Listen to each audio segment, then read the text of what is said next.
Rebecca, can you hear me back there? Thank you. Okay, folks, welcome to the pregame show for the Vienna Wireless Society meeting for the 25th of January, 2019. Our forum tonight is going to be a fellow ham who's going to tell us a lot about what it's like to be ELMER'd and to be an ELMER. And John, K3US, is going to introduce him briefly. Take it away, John. Hello, just in from Charlotte, North Carolina. K4Z Alpha, Don Baso. He's a little closer. He's up here to, he picked up a few Collins 30S1 amps that I was selling off and was kind enough to arrange his schedule to come here and share some of the rich history in old school ham radio that he's experienced and is endeavoring to carry on. So, Don, K4ZA. As a CW guy, I don't know what to do with this. Gee whiz. Oh, okay, that'll work. Well, I apologize. Normally I wouldn't use a microphone at all, but I came down with some kind of bug, or I'm coming down with some kind of bug. Gosh, 56 years and I have to be instructed. Okay, I'm sorry.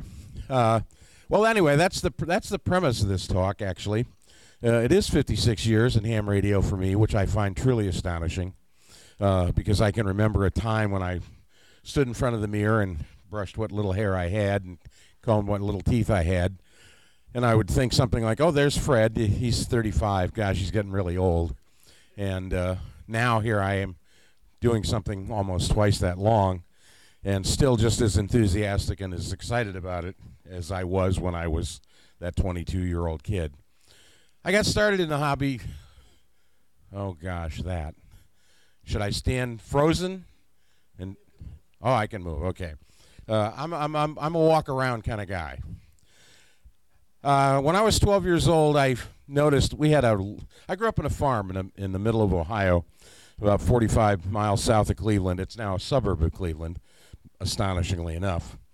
But we had a large, it was about 4 feet tall, radio in the living room. It was used to listen to the Cleveland Indians baseball games, and I was not allowed to touch that. And yet I was fascinated by it. It was a Zenith that had a dial about 10 inches in diameter, and it had a lot of strange markings on it, like Paris and London and Hong Kong. And I said, wonder what that means. Anyway, one day, one evening, I don't know why my parents were gone, because they never went being farmers, we never went anywhere. But, and I was, as I said, not allowed to touch the radio. But there was a little switch on the bottom. It was labeled band. And I moved that, and strange sounds immediately came out of the speaker, which I thought was pretty cool. It had a large flywheel-weighted dial, by the way. And I spun it, and it coasted around, and it stopped. And exactly as it stopped, a stentorian voice came out of the speaker and said, "This is London." And I thought that was just exactly the coolest thing possible. I couldn't explain it. I didn't exactly know what I was hearing, but I thought, like I said, it was the coolest thing. So I went to the library and did some research, and I found out that this was something called, quote-unquote, shortwave radio. And I said, wow, this is really neat. There's a guy in London. He's talking. I'm hearing him, and I'm in Ohio. Wow. And, you know, over the weeks and months after I got punished for touching the knobs, I found that there was a spot on the dial that was labeled amateur. And I would turn down there, and there would be guys just talking. Now, granted, not all the conversations were intellectually stimulating. It was, you know, Bob and Fred and Al talking about their lumbago and what Helen was doing over the weekend. But still, I said, gee, that's pretty cool.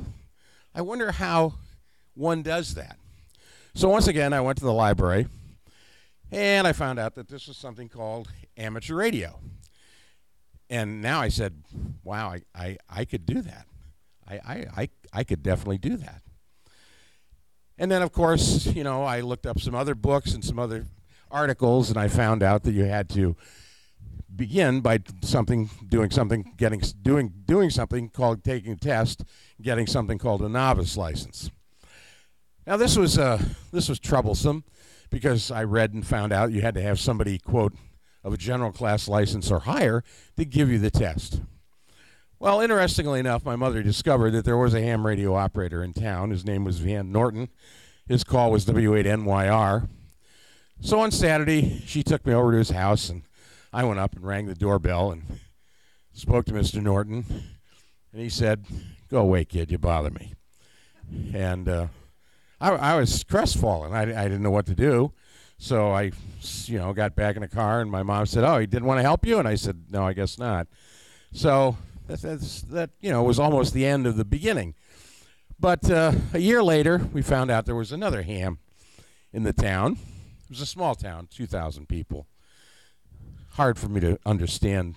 When I worked at Computer Science Corporation, there were 2,500 people in the building where I worked.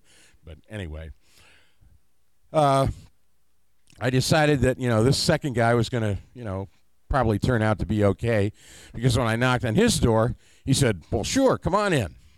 And first thing he said was, "Let's go down to the shack." And I thought it was odd that you'd have a shack in your house.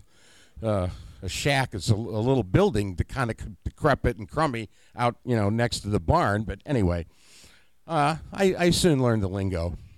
That man was Louis Knight, W8SGH. And he was probably the best influence I could have possibly had. He taught me the code, and we began to learn something about theory and rules and regulations and so forth. And in one of our code practice sessions one day, he said, "Well, congratulations, you've just passed your novice test." And I went, "Wow, wow, I didn't even know. Wow, how sneaky is that?" And I've since used that hundreds of times myself. Anyway, I took the license came, eventually, and I had a station already. I had practiced. My father, who was a long-distance truck driver, interestingly enough, had purchased a Heathkit AT1 he found at a truck stop in Iowa City, and he'd never tell me what he paid for it or how he stumbled across it or anything. But anyway, there it was, and I loaded it into a light bulb, and I knew it worked, and I was, ready to go. So when the license came, I got on the air on 80 meters. I had a long wire from the house out to the barn, and I was on the air making contacts. And pretty thrilled, to be quite honest. Now, of course, one of the other things that Louis Knight instructed me on was I needed to join the local radio club, which was the Medina County Radio Club. And at this point, I was 14 years old, a pimply-faced kid who had to be driven to the meetings. And these were all 40, 50, 60-year-old guys. There was no organization, i.e. no structure, no Robert's Rules of Order, no president, any of that. We would just meet once a month at a member's home. Everybody sat around, smoked cigarettes, drank coffee, and ate donuts. And the thing that, and you laugh, but this is very important. The thing that was most important about this group was it spanned the not complete, but very broad spectrum of the hobby. We had a DXer, we had a guy who was into building, we had a guy who was into high-speed CW, we had several phone guys, and so on and so forth. Now, one of those people, well, Sam Steele, the DXer, he was a little standoffish. But everybody else just welcomed me, treated me as an equal, answered every question I had, and believe me, I had lots of those. And at the time, of course, I just thought this was the way it was supposed to be. I thought this was normal. I had no idea that this was anything extraordinary. Later in life, I discovered that it was. I'll not soon forget many of those men because they were, pretty nice to me. Later, of course, when I, grew up. That sounds strange to say, doesn't it? But went on to college and, began a career of my own. I found myself, being asked about the hobby in certain times and being asked if, by now, the term ELMERing had come into some prominence, and if I would, help people learn the code, or I would help people, get their licenses. And I found that, excuse me, I gotta just get something to drink. I always wonder about stand-up comedians who, I'll walk back. I'll walk back, don't worry. Who, always have the water bottle on the stool. Anyway, I started teaching code to some students and faculty members at Ohio University, where I went to school. And I used that secret, oh, by the way, you just passed your novice exam trick. And the thing that's carried over to me, or with me, was that, no matter what the question is, you can't not accept the question. People truly, if they want to get into this hobby, they're going to be questions. There's going to be moments of, that's a simple thing, but I don't understand it, et cetera, et cetera. And you have to try to be, I don't want to say conciliatory, but you have to be emphatic, certainly. And that stayed with me, all these years. I moved around a lot. My real career was in film and television. And I found myself in New York City.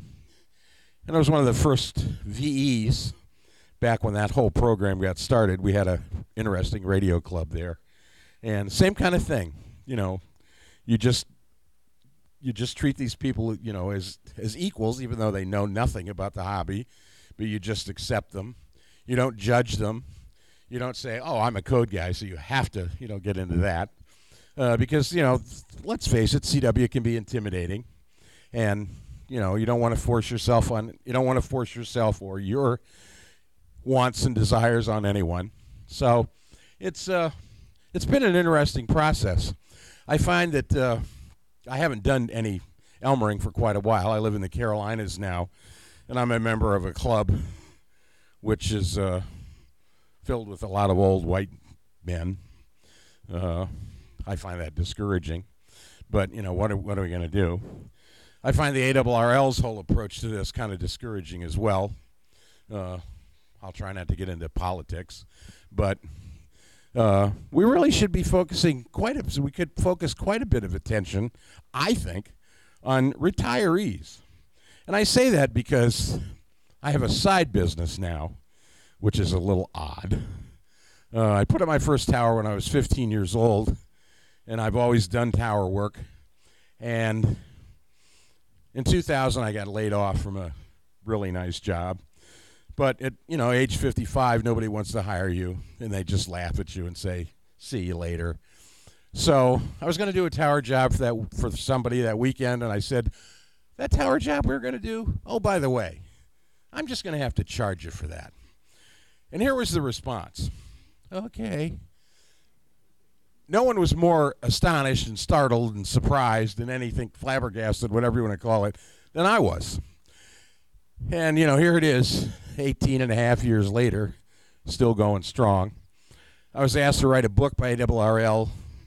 You may or may not know about that, but it's out there. It's called Antenna Towers for Radio Amateurs. I was the first guy to get 100 reviews on EHAM. I'm up to 156 or something now. The business just keeps growing and expanding. The calls just keep coming in. I'm going, how is this possible? But the point of this is that a great many of my clients are now older and retired, and they have disposable income, and lo and behold, they want to have a tower. They've never had a tower, never had a beam. They want to have one. So, there's a let's say a ready market out there of people who I think would be interested in this hobby, intrigued by this hobby, and we should focus a little bit more attention on it, perhaps. Not that youth is not important, because eventually, if we're all old and die out, where does the hobby go? But let's not focus, 97% of our efforts in that arena. So, I must have spoken really fast, because that's amazingly about all that I can tell you about that group, and about, being an ELMER and talking about, this. John, K through US, suggested that maybe there would be some questions and answers, and I have no idea if that's at all even remotely possible. I can't believe anybody would have any questions whatsoever. But oh my God, the man's hands are shooting up around the room. Yes, sir. The AT1. That's a good question. So the question was, what receiver did you use with the AT1? That's for the people that are listening. Oh. Well, I started out with a Night Kit Star Roamer,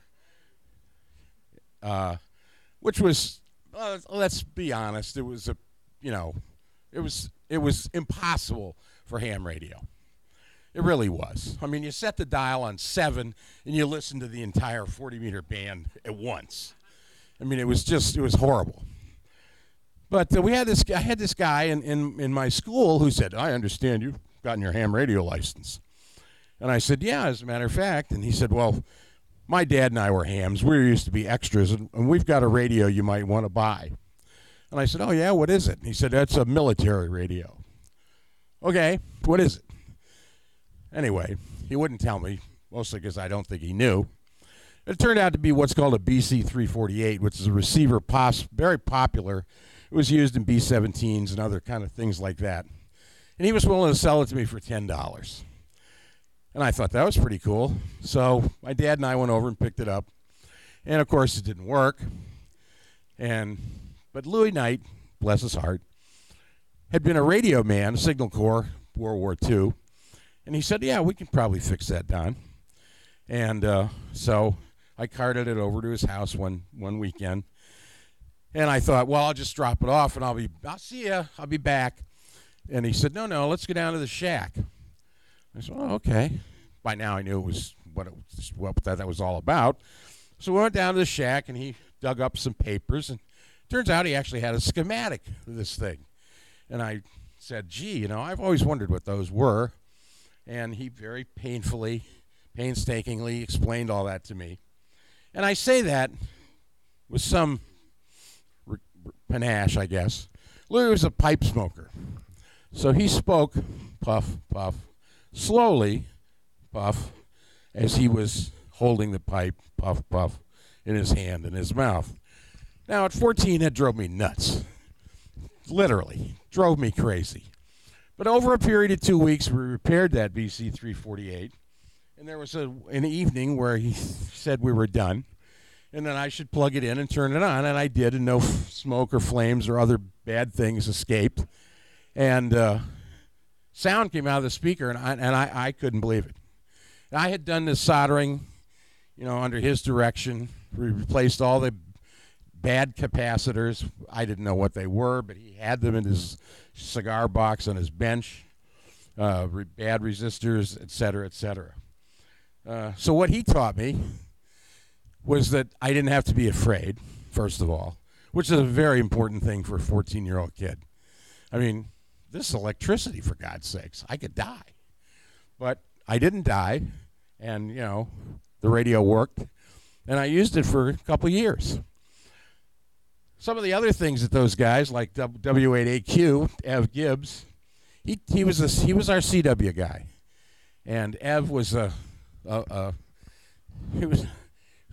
only way to describe Ev was he was a jolly guy. And he used what's called a sideswiper. A sideswiper is a key that goes both left and right, and you alternate making your dots and dashes. You do it all manually, by hand. And I could never get the hang of that, but, he was very, very good, and he inspired me to, pursue the CW route of things. We had another guy, Don Parmalee, who was a businessman in Cleveland. He would drive all the way down to our meetings, which was, I always thought, pretty interesting. He was kind of an inspiring guy. Tell you could do anything you put your mind to. We had a guy named W8 GDQ, Willie Waite. He was Mr. 160. And if you know anything about 160 at all, or top band at all, you'll heard of the call W1BB. That's Stu Perry. He was the number 1 DXCC guy on top band. Willie was number 2. We don't remember number 2 guys too often. For instance, you probably know about the 1936 Olympics, right? You know about this guy, Jesse Owens from Ohio State. He won the 100-meter dash and the 200-meter dash.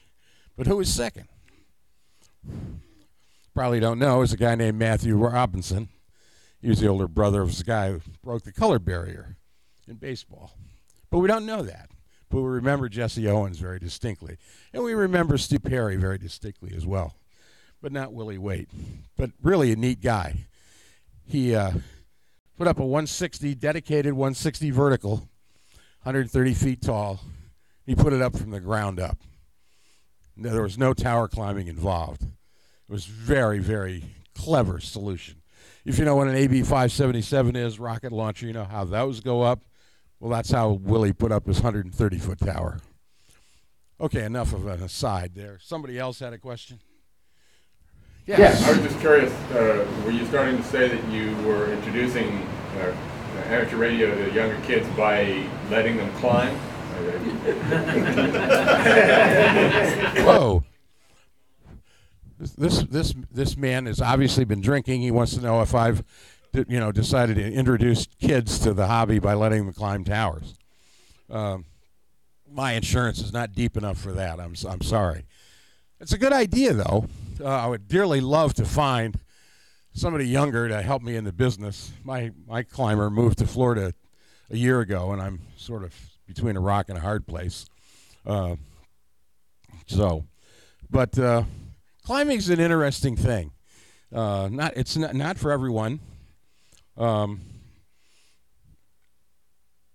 Some people are frightened of it, just like people are afraid of public speaking. People are afraid of all kinds of things, all kinds of phobias. I wish I could find someone to help. The fun part about it is that I quite often find myself doing jobs for clients. Like I say, I have these clients who call up and they say, well, now, I've just retired. I'm 65 and I want to have a tower, but I can't do the work. I can't possibly do the work because I'm too old. And then I show up. Oh, come on. Not quite so quick with that laugh. But I show up with a white beard, and occasionally, the question arises, well, just how old are you, Don? And I try not to pressure them and, embarrass them when I mention that I'm 71 and I'm going to put up your tower. But so it goes. Anything else? Yes, John. Like the story when you first hooked up your modulator and learned to be careful with high voltage. Okay. Well, a guy asked about the receiver, mentioning the AT1. The AT1 was, I kept that for a long, long time. Herb Breyer, W9EGQ, had an article in Popular Electronics about modifying the AT1 with a 6146, putting a little heftier transformer in it, getting a little more power. I thought that was pretty cool, so I did that. And I put a VFO on, yada, yada, yada. Then one day I got the bright idea that, I could get on phone. Gee, I've been a general now for several years. I could get on phone. So I got over to Fair Radio Sales there in Ohio and picked up what's called an MD7 modulator, which is a modulator for the command set. Uses an 815, which is a pair of two E26s in one envelope. It's a very cool tube. And I built the modulator. I hooked everything up. I bought a crystal microphone from Lafayette Radio. I think it was $3.49. And I got everything hooked up. And I looked at everything. Everything was glowing and, everything was copacetic. And I said, okay. And I reached out like this, and my lips touched the mic as I started to say hello, test. And I woke up under the desk. When I got up, I said, well, that was a little odd, but everything is still working. There's no fire, no smoke. Everything is still just purring away. But, hardly is a QSO. I didn't even get the hello out of my mouth. So I got a yardstick and turned everything off. And I didn't go back to it for a couple of weeks, but I looked at the schematic, I traced everything out. Eventually, I realized that I had neglected to connect the chassis together. So the return, the 600 volts, was through my lips. And that sort of soured me on phone. To be real honest with you, I've been a code guy ever since. Okay, we have time for one more question. Wow, only one more question. Okay. Actually, Sure, go ahead. if you have a climbing group, a rock climbing group in your area, you might be able to persuade one of them to help you with the towers. I believe, well, Okay. Yeah. We don't. I don't know of a rock climbing group, but we have one of those climbing wall things, and I went over and stood around and watched some people do that and mentioned that, and everybody went, "Work? This is fun." And I said, "Well, yeah, okay. That doesn't mean that your fun couldn't be applied to work. You know, let's think about it that way." But nothing happened, so we'll see what happens. Hello. A solo ascender. I've used it on an 11mm rope. And you need no one but yourself to pull yourself up with that device, no matter what her height, as long as your strength holds out. I didn't use it inside of government buildings to screw myself up three floors up to fix lights. The CIA knows that because they're Thanks a lot, Dave. Thanks. All right, folks, we're glad you're all here. I want to say thank you to this kind gentleman, John, for telling us about his... Don. Yeah, well, all right, I'll get it. K4ZA. Thank you.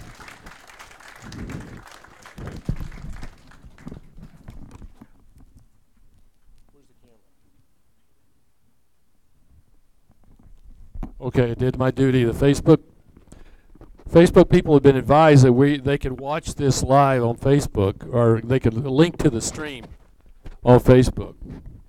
Okay, let's see here.